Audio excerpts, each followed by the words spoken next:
pagi hari ini kita masih diberi kesehatan. Saya ucapkan terima kasih kepada Ustadz dan Ustazah dan anak-anak yang menghadiri presentasi saya sebagai guru penggerak angkatan 9. Ternyata modul 1.4 budaya positif. Budaya positif itu akan mendorong murid untuk berpikir, bertindak, untuk menciptakan sebagai proses memerdekakan dirinya sehingga murid lebih mandiri dan bertanggung jawab. Di sini budaya positif itu terdiri ada 5. Yang pertama ada disiplin positif, ada teori kontrol, ada teori motivasi, ada hukuman, ada penghargaan. Di sini disiplin positif, pendekatan mendidik murid untuk melakukan kontrol diri dan pembentukan kepercayaan diri. Yang kedua ada teori kontrol, itu manusia mampu mengendalikan diri dan pikiran seseorang hanya di bawah kontrol otak dan pikiran tersebut. Yang ketiga ada teori motivasi, yang mengulas mengenai motivasi serta mengelompokkan menjadi beberapa bentuk. Jalankan kebanyakan di setiap sekolah kita itu hukuman, memberikan anak hukuman, udah itu ketika anak tidak membawa buku komunikasi yang kita berikan hukuman. Ternyata itu suatu tindakan yang salah. Nah, tindakan yang diberikan kepada murid atas kesalahan atau pelanggaran itu yang sekarang kita lakukan. Sebenarnya itu adalah kekeliruan. Kemudian yang kelima itu penghargaan sebagai motivasi yang diberikan kepada murid. Nah, penghargaan juga itu sebenarnya tidak boleh diberikan, apalagi di depan umum. Misalnya ketika anak mendapatkan ranking, diberikan hadiah itu tidak boleh. Boleh kita hanya memberikan hadiah itu di belakang, jangan di depan anak-anak yang lain. Karena kalau kita berikan hadiah, bintang, nanti anak akan tergantungan dengan hadiah-hadiah yang kita berikan. Yang kita buat itu semua kelas, itu semua guru, itu adalah keyakinan kelas. Kalau dulu kita buat peraturan, kemudian ada lagi ganti namanya kesepakatan, dan sekarang itu namanya adalah keyakinan kelas. Nah, tahapan untuk keyakinan kelas, misalkan ini harus diskusi dengan anak murid, bukan gurunya yang menentukan, tapi kita bareng-bareng dengan anak murid. Contoh di sini yang sudah saya buat, satu menjaga kebersihan kelas, yang kedua itu tidak boleh ribut. Kenapa saya kasih warna merah? Karena tidak boleh ribut itu negatif ya. Karena yang dulunya kita budaya positif, maka akan berubah menjadi semuanya positif.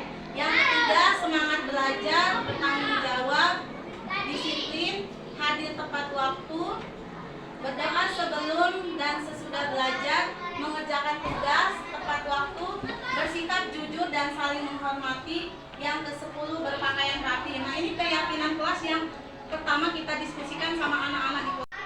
Nah, keyakinan kelas tadi kita harus mengubah menjadi kalimat positif. Ada yang berubah kan? Ada, yaitu tadi tidak boleh ribut. Nah, kita ganti kalimatnya menjadi positif di poin nomor 2, menjaga ketertiban. Poin dari yang pertama itu sudah bahasanya positif, tidak perlu kita ganti, tapi yang kita ganti yang negatif, menjaga ketertiban. Yang berikutnya tahapan ketiga yaitu nilai kebajikan. Nilai kebajikan itu nilai kebaikan apa yang bisa diciptakan dari yang kita buat tadi.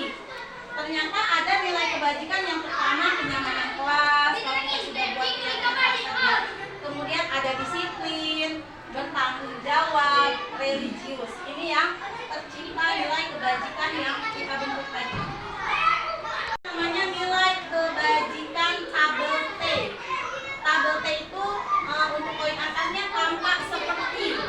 Yang kedua tidak tampak seperti. Contohnya di sini tampak seperti menjaga ketertiban. Kelihatannya menjaga ketertiban, tapi itu tidak.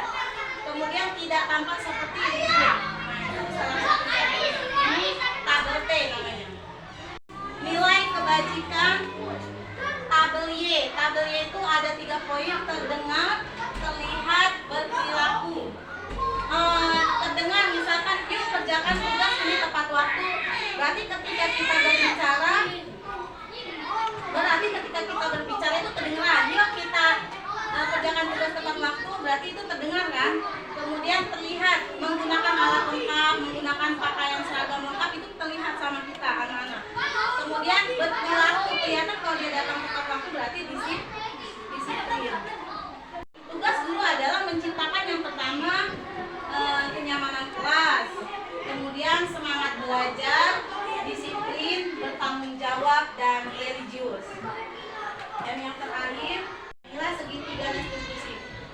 menstabilkan identitas, validasi tindakan yang salah, menanyakan keyakinan. Inilah yang akan kita capai di akhir. Di sini ada restitusi.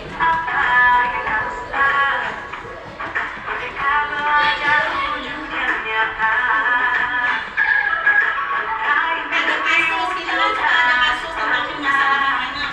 Ini namanya segitiga restitusi. Nah, ada dialog seperti itu ya.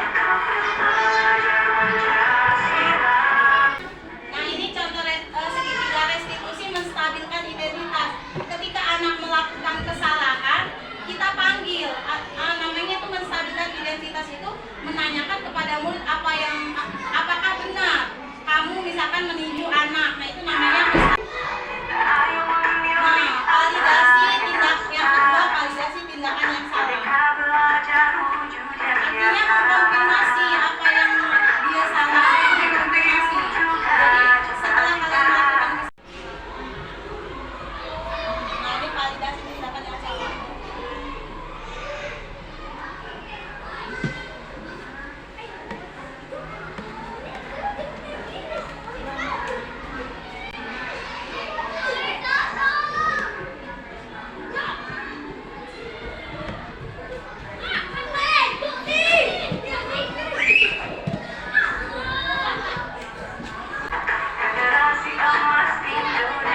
Kemudian ada menanyakan keyakinan tahap ketiga. Ini ada 3 tahap. Apa sih yang bertentangan dengan keyakinan kelas tadi? Menghormati orang lain atau menghormati teman. Itu ya, segitiga restitusi ada 3. Tadi salah, apa namanya? Menstabilkan identitas, memvalidasi tindakan yang salah. Yang terakhir adalah menanyakan keyakinan. Menanyakan keyakinan itu dilihat dengan yang kita buat tadi. Misalkan ketika anak melanggar, datang terlambat, keyakinan kelas apa yang sudah kita buat? Hadir tepat waktu. Mungkin hanya itu ya. Terima kasih kepada Ustaz dan